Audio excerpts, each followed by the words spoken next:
Hi guys, welcome to your channel Banwal Tutorials. Here I am Vikas Kumar Banwal. You are watching top 10 daily current affairs, which is very important for the all competitive examinations, especially Railway Group D, NTPC, IBPS, Banking, RRB, and all states PSC, CSC examinations. So friends, let's start our current affairs before we know the some important news of our country. So there is a lot of knowledge to discuss with you. So let's start some important news. तो मैं बता दूं कि नवंबर से खुलेंगे केंद्रीय और Navodaya Vidyalaya.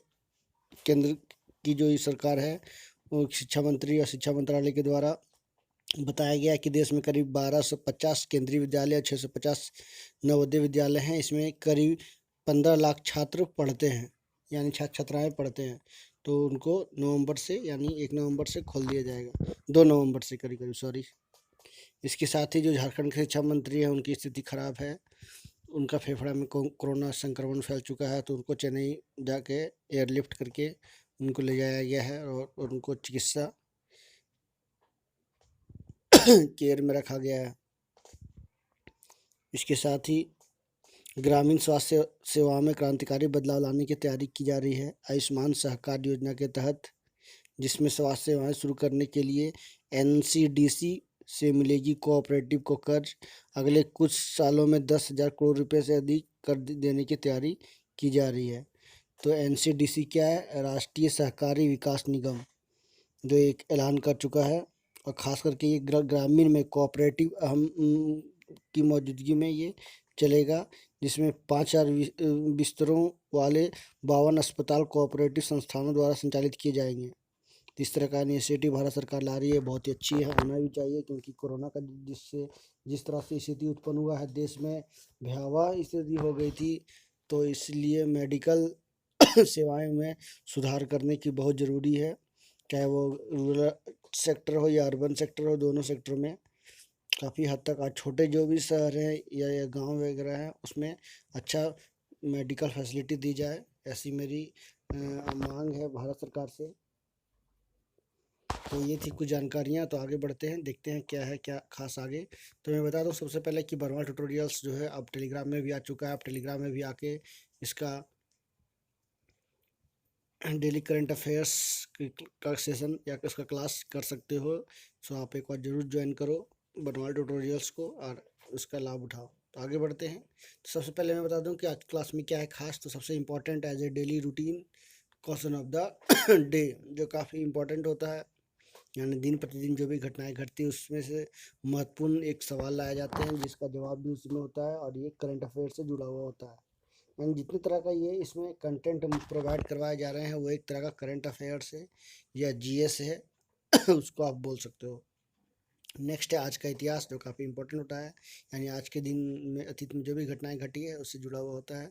Next है मोटिवेशन लाइन, जो हमारे क्लास का गुरु है, उसका टॉप 10 डेली करंट अफेयर्स और अबाउट द स्टेट्स। स्टेट्स में अभी कंट्रीज भी चल रही है, यानी एशिया के कुछ देशों के चुनिंदा देशों के बारे में बताया जा रहा है विस्तार से। तो आगे देखते हैं question of the day. Jet Airways एक बार फिर से आसमान में उड़ान भरने को तैयार है। कर्ज में डूबी जेट को नया मालिक मिल गया है। जेट को कर्ज देने वाली कमेटी ऑफ क्रेडिटर्स ने लंदन की एसेट मैनेजमेंट कंपनी कार्लरॉक कैपिटल और संयुक्त अरब अमीरात के निवेशक मुरारी लाल चलान को जलान हो गया, यहाँ पे कुछ मिस्टेक हो गया है को टाइपिंग करने में, नए निदेशक के रूप में चुना है। बंद होते समय जेट में लगभग 9,000 लोग कार्य करते थे, जो अभी मौजूदा समय में 4,000 लोग ही बचे हैं, यानी 5,000 लोग कंपनी को छोड़ चुके हैं। विशेषज्ञों का कहना है कि जेट को फिर से उड़ान सेवा शुरू करने के लिए बड़ी संख्या में नियुक्ति करनी होगी। तो ये 2006 के बाद से लगातार देश में अपना पैर पसार रहा था, किंतु वो सक्सेस नहीं हो पाया। इसके साथ ही जेट एयरवेज एक अच्छा प्राइवेट एयरलाइन है, जो लगातार अपना सुविधाओं के साथ भारत में पैर पसार चुकी थी। इनके देखते हैं कुछ जानकारियाँ। इन 5 फैसलों से जेट को अर्श से फर्श तक ला दिया गया है। 2006 में खस्ताहाल एयर सहारा को $50 करोड़ में खरीदना। जेट को इंडिगो, स्पाइस जेट और गो एयर से चुनौती। नरेश गोयल की प्रबंध शैली पर अकेले फैसले लेने का आरोप। महंगा हवाई ईंधन और कमजोर रुपये से नुकसान। जेट एयरवेज तो जेट एयरवेज एक रणनीतिक निवेशक ढूंढने में नाकाम रही थी। तो ये 5 कारणों से ये अर्थ से फर्श तक जेट एयरवेज को ला दिया गया। आगे देखते हैं आज का इतिहास। आज ही के दिन वर्ष 1880 में एम्स्टर्डम मुक्त विश्वविद्यालय की स्थापना हुई थी। तो एम्स्टर्डम मुक्त विश्वविद्यालय की स्थापना 1880 में हुई थी। ये बहुत बड़ा विश्वविद्यालय है। ये टॉप 100 में, चाहे वो ग्लोबल रैंकिंग में आता हो या टाइम्स में, इसका अच्छा प्रभाव है। नेक्स्ट देखते हैं। आज ही के दिन वर्ष 1774 में कोलकाता को भारत की राजधानी घोषित किया गया था और 1911 में फिर वो कोलकाता से शिफ्ट होकर दिल्ली चली गई थी। तो 1911 में दिल्ली फिर भारत का राजधानी बन गया। आज ही के दिन वर्ष 1920 में पश्चिम बंगाल के पूर्व मुख्यमंत्री सिद्धार्थ शंकर राय का जन्म हुआ था। और आखिरी आज का सवाल और जवाब भी साथ में। आज के ही दिन वर्ष 1946 में वियतनाम के डेमोक्रेटिक रिपब्लिक सरकार ने 20 अक्टूबर को वियतनाम महिला दिवस के रूप में मनाया। और हम लोग ऐसे अंतर्राष्ट्रीय महिला दिवस 8 मार्च को मनाते हैं, 8 मई को सॉरी। तो ये वियतनाम महिला दिवस जो है 20 अक्टूबर को हर वर्ष मनाया जाता है। तो ये था आज का इतिहास। काफ़ी इम्पोर्टेंट है सवाल इसमें, जैसे कि एम्स्टर्डम मुक्त विश्वविद्यालय का कोलकाता का भारत का राजधानी बना, मुख्यमंत्री पूर्व मुख्यमंत्री जो थे कब उनका जन्म हुआ था, ये सब सभी इम्पोर्टेंट सवाल हैं, एग्जाम से जुड़े हुए। आगे देखते हैं आज का मोटिवेशन लाइन। किसी के पैरों में गिरकर कामयाबी पाने के बदले अपने पैरों पर चलकर कुछ बनने की ठान लो। यानी आप किसी पर डिपेंडेंट मत रहो, आप बिंदास होकर के, इंडिपेंडेंट होकर के, फ्री होकर के अपना बुलंदियों को, अपने अचीवमेंट को प्राप्त करने की कोशिश करो, ना कि किसी पर डिपेंड होकर कि नहीं ये सपोर्ट करेगा, ये रास्ता दिखाएगा तो भी हम ही करेंगे। तो ऐसी नहीं होनी चाहिए। आपको अपना टैलेंट पर अपना विश्वास रखना चाहिए, सेल्फ कॉन्फिडेंट बरकरार रखनी चाहिए और अपने खुद के मेहनत पे, अपने खुद के पैरों पे, हाँ किसी से दिशा लेना हो, किसी से जानकारी लेना हो, अनुभव किसी का चाहिए तो आप ले सकते हो, बट किसी के पैरों पर गिर के ये कामयाबी आपको हासिल नहीं करनी चाहिए। मेरा भी यही मानना है। मैं भी अभी तक से सेल्फ वर्क पर डिपेंड करता हूँ और सेल्फ कॉन्फिडेंस के साथ आगे बढ़ रहा हूँ। तो ये करंट अफेयर्स आगे देखते हैं। Current affairs top 10 daily current affairs का पहला आने वाला है। तो उससे पहले मैं बता दूं कि आप फटाफट कॉपी पेंसिल लेकर बैठ जाओ, क्योंकि आप इसका नोट्स तैयार कर सको आसानी से। और उससे पहले कि मैं बता दूं कि आपने शेयर नहीं किया है या लाइक नहीं किया तो लाइक एक और कर लो, ताकि आपको फटाफट मिल सके। तो आगे देखते हैं पहला आज का करंट न्यूज़ क्या है या करंट अफेयर्स क्या है। भारत श्रीलंका में संयुक्त जल सेना अभ्यास स्लाइनेक्स श्रीलंका के तट पर शुरू किया गया है। तो बहुत बढ़िया एक अभ्यास है, जिसमें इंडियन नेवी और श्रीलंकन नेवी के द्वारा ये किया जा रहा है। नेक्स्ट है फुटबॉल क्लब मोहन बगान ने आई लीग ट्रॉफी जीता। तो ये सबसे बड़ा अभी खबर में क्यों रहा, ये चीज़ 7 महीने पहले ही जीता था, लेकिन उसको 7 महीने के बाद ही उसको ट्रॉफी प्रोवाइड करवाई गई, यानी कोरोना के कारण से उसको नहीं मिल पाया था। नेक्स्ट है नोजोमी ओकुहारा ने डेनमार्क ओपन में महिला एकल खिताब जीता है। ये 21-19, 21-17 से कोरोलिला मारिन को हराया है और हराकर वो ये पूर्व विश्व चैंपियन भी रही थी ये। नेक्स्ट देखते हैं। तो ये नोजोमी ओकुहारा डेनमार्क ओपन की महिला एकल खिताब जीत चुकी हैं। बहुत ही इम्पोर्टेंट एक खिताब था और काफ़ी टक्कर था। ये 56 मिनट का लगातार खेलने पे या 56 मिनट के अंदर इस चैलेंज को पूरा की है ये। नेक्स्ट देखते हैं। विशाल वी शर्मा को यूनेस्को में भारत के अगले अस्थायी प्रतिनिधि के रूप में नियुक्त किया गया है। यूनाइटेड नेशन एजुकेशन है ना, ये एक तरह का चाइल्ड ऑर्गेनाइजेशन है, यानी एजुकेशन, बच्चों के एजुकेशन पे काम करती है यूनेस्को। नेक्स्ट है अजय कुमार भल्ला को गृह सचिव पद के लिए 2 साल का विस्तार सेवा दे दिया गया है, यानी ये अगले 27 अगस्त 2021 तक बने रहेंगे। इनका कार्यकाल जो है 30 नवंबर 2020 को ख़त्म होने वाला था। नेक्स्ट है इंडोनेशिया ने विवादित दक्षिण चीन सागर को तेल की खोज फिर से शुरू करने का फैसला किया है, यानी अब ये चीन से सामना करने वाला, क्योंकि चीन जान रहे हैं आप लोग फॉरबिडन सिटी या लगातार इस तरह का बर्दाश्त नहीं करता है वो कि दक्षिण चीन सागर में कोई भी इंटरफियर करे तो उसको बर्दाश्त नहीं करता, उसको देखना चाहता है कि वो अपना कब्जा जमाना चाहता है। इसी को देखते हुए इंडोनेशिया एकमात्र ऐसा देश आप बोल सकते हो कि इसने अपना हिम्मत दिखाया चीन के खिलाफ, और इस तरह का वो तेल खोज में फिर से शुरू करने की कोशिश कर रहा है। तो अच्छी बात है, डरना नहीं चाहिए, और अन्य देशों की सहारा ले सकते हैं वो पड़ोसी देशों का। नेक्स्ट देखते हैं, भारत शंघाई सहयोग संगठन के न्याय मंत्रियों के आभासी शिखर सम्मेलन का आयोजन मेजबानी करने वाला है। तो आईटी मिनिस्टर जो हैं रविशंकर जी, वो इसके मेजबानी करने वाले हैं। तो एससीओ जिसका राजधानी हेडक्वार्टर शंघाई है।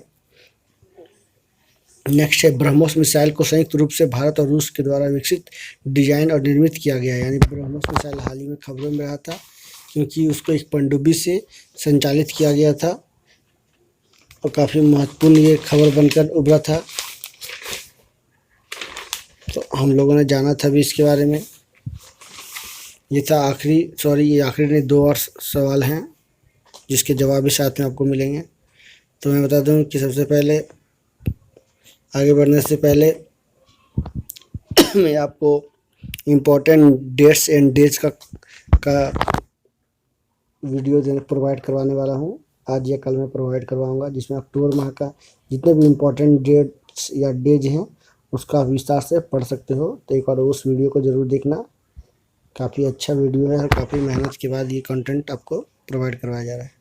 नेक्स्ट देखते हैं, बांग्लादेश ने प्रधानमंत्री नरेंद्र मोदी को अगले वर्ष की आज़ादी की 25वीं वर्षगांठ समारोह में शामिल होने के लिए आमंत्रित किया है। तो बांग्लादेश पाकिस्तान से अलग हुआ था 1974 में, जिसमें भारत सरकार ने काफ़ी मदद की थी। यानी भारत की जो उसमें सरकार थी उसने काफ़ी मदद किया था और बांग्लादेश को अलग किया था, है ना। बांग्लादेश का राष्ट्रीय गीत जो है, हमारे जो राष्ट्रीय गीत के जो राइटर हैं उनके द्वारा, यानी रविंद्रनाथ टैगोर के द्वारा वहाँ का राष्ट्रीय गान को लिखा गया है। नेक्स्ट देखते हैं, परमाणु सक्षम पृथ्वी 2 मिसाइल का रात्रि प्रशिक्षण सफलतापूर्वक किया गया है। पृथ्वी 2 ये रात्रि में किया गया है। जैसा पहली बार ऐसा हो रहा है कि रात्रि में इसका प्रशिक्षण सफलतापूर्वक किया गया। और आप देख सकते हो कि डीआरडीओ जो है इंडिया की जो सबसे बड़ी संस्था है, वो लगातार 2 दिन 3 दिन 4 दिन के बाद लगातार कोई ना कोई सफल प्रशिक्षण कर रही है, और होनी भी चाहिए क्योंकि अभी इस समय इसकी मांग है। जितने भी मिसाइल हैं या रॉकेट हैं सभी का भी मांग है। किस तरह से डीआरडीओ लगातार सफलता की ओर बढ़ रहा है और हमारे वैज्ञानिक भी लगातार प्रयत्न कर रहे हैं। तो ये था टॉप 10 डेली करंट अफेयर्स। आगे देखते हैं कंट्री चार्ट के बारे में। तो चार्ट, जिसे तसाद भी उच्चारित किया जाता है, अफ्रीका में स्थित एक स्थलरुद्ध देश है। इसके उत्तर में लीबिया, दक्षिण में मध्य अफ्रीकी गणराज्य और पूर्व में सूडान और पश्चिम में नाइजर है। देखिए मैप में भी आपको दिखाया जाएगा अभी। नाइजीरिया और कैमरून है। यह देश 3 विभिन्न भौगोलिक प्रांतों में बटा हुआ है। उत्तरी इलाका रेगिस्तानी है जो सहारा का भाग है, मध्य का इलाका साहेल है और दक्षिण भाग सवाना है। ये इसका राष्ट्रीय वाग जो है यूनाइल travel progress unity work progress से। राष्ट्रीय गान जो है द चैडियन हिम्न है। चार्ट असफल देशों के रूप में दुनिया में सबसे भ्रष्ट देशों में एक है। अरबी और फ्रेंच यहाँ आधिकारिक भाषा बोली जाती है, और यहाँ इस्लाम और ईसाई के सबसे प्रचलित धर्म के लोग पाए जाते हैं। चार्ट का सबसे बड़ा दलदली इलाका है और अफ्रीका का दूसरा सबसे बड़ा है। तो चार्ट झील जिसे देशों का नाम मिला है, देश का नाम मिला है। आगे देखते हैं, गिनी निवासी वहाँ चार्डी सरकार जो एकात्मक अध्यक्षीय प्रणाली है। राजधानी अनजमेना है। सबसे बड़ा नगर भी वहाँ है और राजभाषाएं अरबी और फ्रांसीसी बोली जाती है। स्वतंत्रता जो है ये फ्रांस से 11 अगस्त 1960 में करीब करीब लिया है। क्षेत्रफल जो है 12,84,000 किलोमीटर में फैला हुआ। ये 20वां है। जल इसमें 1.9% है। जनसंख्या जो है 13,67,000 के करीब करीब आसपास है। सकल घरेलू उत्पाद जो है 201 प्राक्कलन है। यहाँ समय मंडल भी देख सकते हैं, पश्चिम अफ्रीका UT +1 है। यातायात चालन दिशा राइट है। दूरभाष गोट जो है 235 है और इंटरनेट TLD है .LD है। और मुद्रा जो है सेंट्रल अफ्रीकन CFA फ्रैंक चलती है। तो ये था चैड देश के बारे में, है ना, जिसका राजधानी अनजमेना है और अरबी फ्रांसीसी भाषा वहाँ पे बोली जाती है। ये फ्रांस से स्वतंत्र हुआ था। तो आज की क्लास में इतना ही। आगे बढ़ने से नेक्स्ट क्लास के साथ में फिर कल हाजिर होऊंगा। तो मैं विकास कुमार बर्नवाल आप सभी का धन्यवाद देता हूँ। अलविदा और गुड नाइट। तो उसके बाद जाने से पहले मैं आपको बता दूं कि एक बार आप जरूर सब्सक्राइब कर लें मेरे चैनल को, यदि सब्सक्राइब नहीं किया हो तो, और सब्सक्राइब करना भूलें नहीं। So please subscribe my channel and press the bell icon for the notification. So thank you very much.